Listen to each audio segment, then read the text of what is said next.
والسابقون الأولون من المهاجرين والأنصار والذين اتبعوهم بإحسان رضي الله عنهم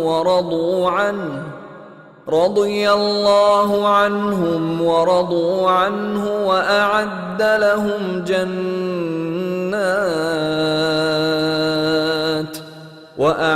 لهم جنات تجري تحتها الأنهار خالدين فيها أبدا ذلك الفوز العظيم. وممن حولكم من الأعراب منافقون ومن أهل المدينة مردوا على النفاق لا تعلمهم نحن نعلمهم سنعذبهم مرتين ثم يردون إلى عذاب عظيم.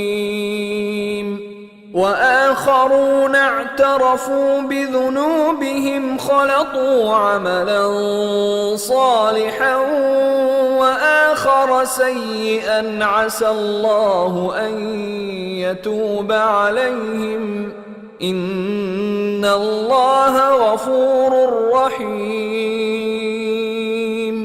خذ من أموالهم صدقة تطهرهم وتزكيهم بها وصل عليهم إن صلاتك سكن لهم والله سميع عليم. ألم يعلموا أن الله هو يقبل التوبة عن عباده ويأخذ الصدقات وأن الله هو التواب الرحيم. وقل اعملوا فسيرى الله عملكم ورسوله والمؤمنون وستردون إلى عالم الغيب والشهادة فينبئكم بما كنتم تعملون. وآخرون مرجون لأمر الله إما يعذبهم وإما يتوب عليهم والله عليم حكيم. والذين اتخذوا مسجدا ضرارا وكفرا وتفريقا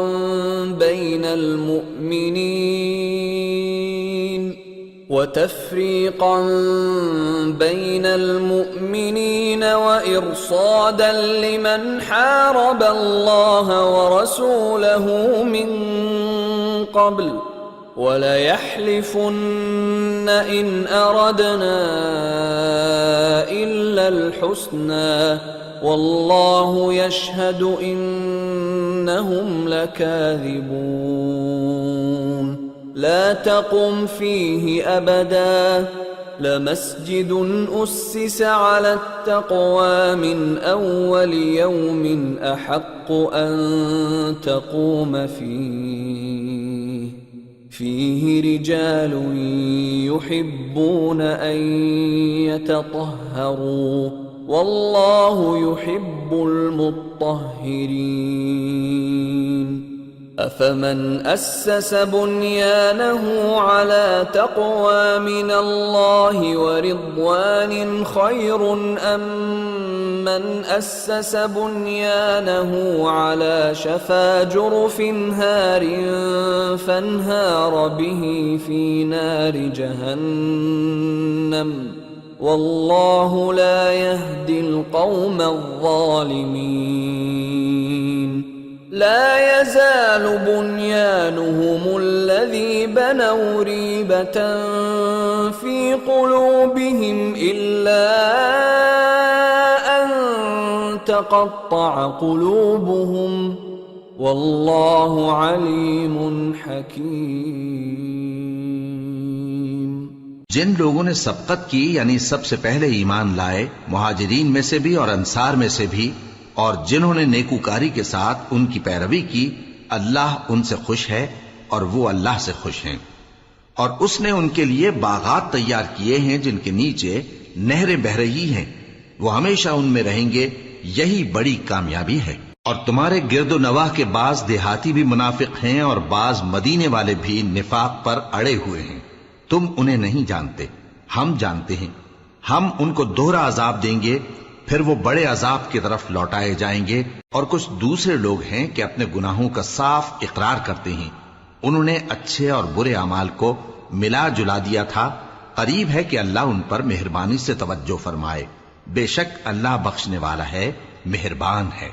ان کے مال میں سے زکوٰۃ قبول کر لو کہ اس سے تم ان کو ظاہر میں بھی پاک اور باطن میں بھی پاکیزہ کرتے ہو، اور ان کے حق میں دعائے خیر کرو کہ تمہاری دعا ان کے لیے موجب تسکین ہے، اور اللہ سننے والا ہے، جاننے والا ہے۔ کیا یہ لوگ نہیں جانتے کہ اللہ ہی اپنے بندوں سے توبہ قبول فرماتا اور صدقات و خیرات لیتا ہے، اور یہ کہ اللہ ہی توبہ قبول کرنے والا ہے، مہربان ہے۔ اور ان سے کہہ دو کہ عمل کیے جاؤ، اللہ اور اس کا رسول اور مومن سب تمہارے عمل کو دیکھ لیں گے، اور تم غائب و حاضر کے جاننے والے کی طرف لوٹائے جاؤ گے، پھر جو کچھ تم کرتے رہے ہو وہ سب تم کو بتا دے گا۔ اور کچھ دوسرے لوگ ہیں جن کا کام اللہ کے حکم پر موقوف ہے، چاہے وہ ان کو عذاب دے اور چاہے معاف کر دے، اور اللہ جاننے والا ہے، حکمت والا ہے۔ اور ان میں ایسے بھی ہیں جنہوں نے اس غرض سے مسجد بنائی ہے کہ ضرر پہنچائیں اور کفر کریں اور مومنوں میں تفرقہ ڈالیں، اور جو لوگ اللہ اور اس کے رسول سے اس سے پہلے جنگ کر چکے ہیں ان کے لیے گھات کی جگہ بنائیں، اور قسمیں کھائیں گے کہ ہمارا مقصود تو صرف بھلائی تھا، مگر اللہ گواہی دیتا ہے کہ یہ جھوٹے ہیں۔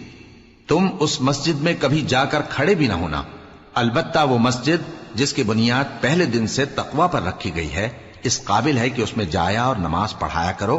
اس میں ایسے لوگ ہیں جو پاک رہنے کو پسند کرتے ہیں، اور اللہ پاک رہنے والوں کو پسند کرتا ہے۔